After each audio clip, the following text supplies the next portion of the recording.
আমার যেহেতু রেজিস্ট্রিতে পরার জন্য আরও একটা শাড়ি দেখার ইচ্ছে ছিল, সেই কারণেই সেদিনকে আমরা গিয়েছিলাম গড়িয়াহাটের পলাশ শাড়ি কুঞ্জতে।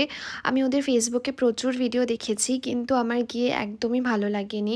ওনারা একদমই ইন্টারেস্টেড ছিল না শাড়ি দেখাতে, বারবার এই কাউন্টার থেকে ওই কাউন্টার, ওই কাউন্টার থেকে সেই কাউন্টার এরকম করছিল।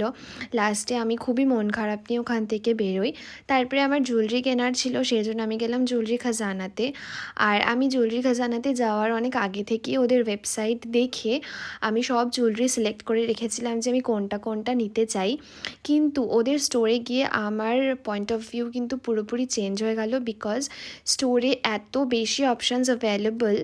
তো ওনারা আমাকে প্রত্যেকটা জুয়েলারি আমি যেরকম যেরকম চাইছিলাম বার করে করে দেখাচ্ছিলেন।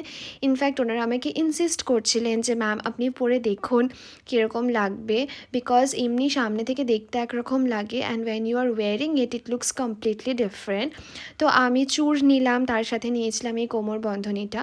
ইনিশিয়ালি আমার ইচ্ছে ছিল একটা চাটাই নেকলেস নেওয়ার, কিন্তু আমি যখন এই চোকারটা দেখলাম I literally fell in love with that choker.